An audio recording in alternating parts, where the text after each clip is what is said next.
Oke teman-teman, kali ini saya akan kembali lagi ya membahas mengenai kabar terbaru dari Timnas Indonesia dan di sini pun saya akan fokus ya mengenai pemanggilan skuad Timnas Indonesia.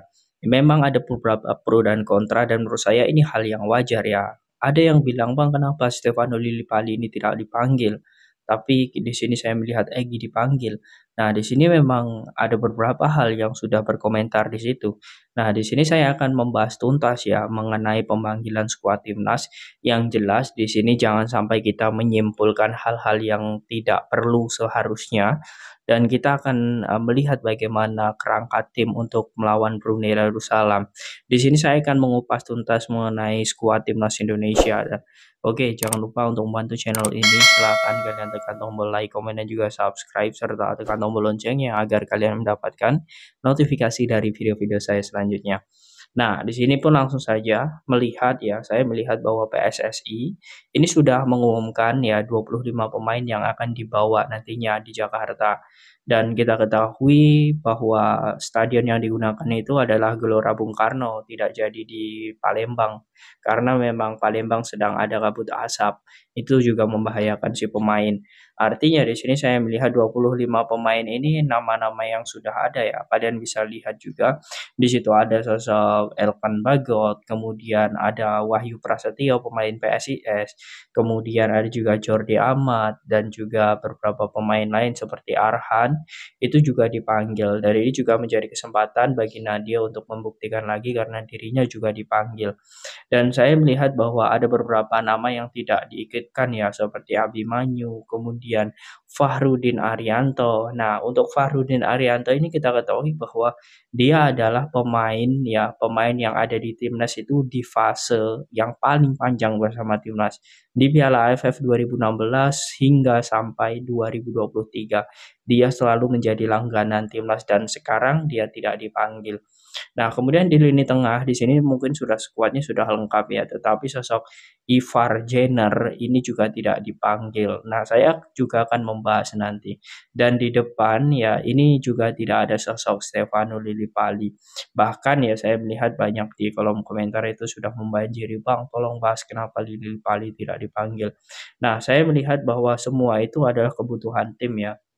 Apapun yang menjadi skema Sintayong, di sini saya melihat yang pertama Egy masuk ya digantikan Stefano Lillipali dan saya melihat bahwa apa yang terjadi ini adalah skema Sintayong teman-teman. Kita ketahui bahwa Egy pun sebenarnya kalau kita bilang ya di Piala Asian Games kemarin itu tidak maksimal. Tetapi jangan salahkan Egy juga teman-teman. Taktik dan juga bagaimana strategi itu juga berpengaruh dengan pola permainan. Ya, kita akui saja kalau di Asian Games kemarin Egy menurut saya itu gagal. Bagaimana dia berkontribusi untuk tim itu gagal. Tetapi teman-teman harus ingat ketika Egy Maulana Fikri melawan Turkmenistan, dia berhasil mencetak satu gol. Bukan masalah golnya yang harus kita nilai, tetapi bagaimana kontribusi dirinya bersama timnas Indonesia. Dan saat itu Sintayong pun juga mengatakan bahwa performa Egy ini memang sudah membaik ketika dirinya berbulan-bulan cedera dan juga underperform ya performanya menurun. Artinya beda tangan, beda racikan, beda strategi itu juga menentukan bagaimana perkembangan timnas Indonesia. Yang menjadi pertanyaan sekarang, apakah kalian tidak percaya dengan Sintayong? Ya, kalau kita berbicara tentang percaya atau tidak, mungkin banyak yang bilang harus pakai dasar, Bang, pemanggilannya. Saya melihat seperti ini, seperti sosok Stefano Lillipali. Saat ini menjadi pemain lokal ya, pemain lokal atau pemain yang ada di Liga 1 yang memang paling produktif dengan 6 gol. Kemudian disusul Sananta dengan 5 gol. Ya, dan itu pun Stefano Lillipali dalam 14 pertandingan di BRI Liga 1, dia sudah mencetak 6 gol dan juga 7 assist. Kurang produktif apa? Kalau bisa dipikir menurut data yang sudah saya jelaskan ini, ya tentu Stefano Lillipali masih cocok. Tetapi ini lagi-lagi masalah ya, ini lagi-lagi masalah bagaimana karakter atau formasi yang ingin dipakai oleh Sintayong. Nah, Sintayong pun juga mengatakan pertandingan ini full squad dan kita ketahui bahwa ada beberapa pemain yang memang akan dicoba. Dan ya kita ketahui walaupun nanti sosok Stefano Lillipali ini tidak dipanggil, kita di depan masih ada sosok Sananta, kemudian Rafael Struijk, ya, dan juga Witan Sulaiman. Dan saya melihat bahwa apapun yang menjadi keputusan Sintayong, ini ya keputusan resmi ya.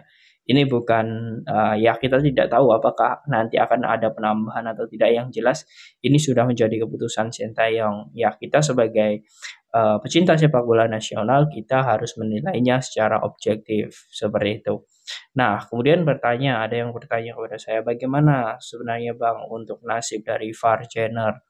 Di sini juga saya akan membahas teman-teman bahwa Ivar Jenner ini ternyata setelah, banyak media juga yang memberitakan dan juga saya ingin, melihat kebenarannya di website resmi dari FC Utrecht, ternyata benar. Ivar Jenner 6 kali tidak bermain bersama FC Utrecht, bahkan di 3 laga pertandingannya itu tidak terdaftar di list squad. Ternyata sosok Ivar Jenner ini cedera, teman-teman.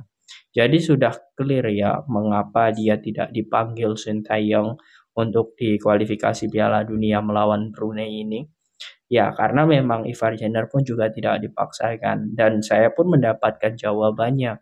Dia pun memang sedikit kecewa tidak bisa membela Indonesia. Dia pun mengatakan bahwa dia akan segera sembuh dan segera membela Indonesia secepatnya. Ini menjadi poin yang sangat bagus karena memang sosok Ivar Jenner ini sangat ketagihan ya membela Indonesia semenjak dia memang menjadi man of the match ya menurut saya di 2 laga saat, di kualifikasi Piala Asia kemarin, dan saya melihat memang inilah yang dibutuhkan oleh timnas Indonesia, pemain yang mobile, dan tentu kita belum ini teman-teman ya, belum bisa melihat lagi duet nantinya antara Mark Klok dan juga Ivar Jenner.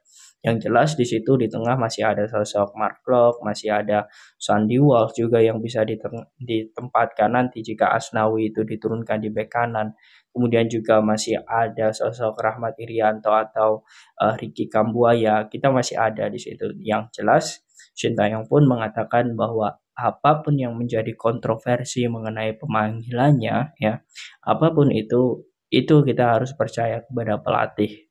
Karena pelatih yang memiliki skema, pelatih yang memiliki taktik, pelatih yang memang memiliki banyak sekali, kelebihan ya mengenai potensi kemampuan-kemampuan para pemainnya.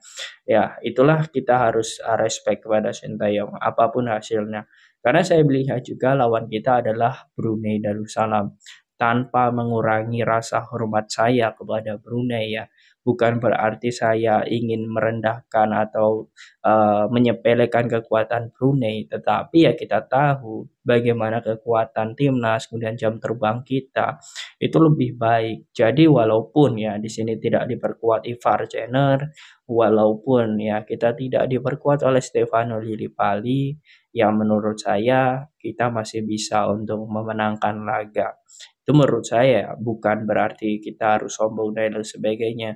Tetapi untuk di kualifikasi ataupun di Piala Asia nanti ya, untuk pemanggilan Lillipali, kemudian Jenner dan lain sebagainya yang mungkin itu menjadi kebutuhan, ya itu baru kita harus melihat ke depannya.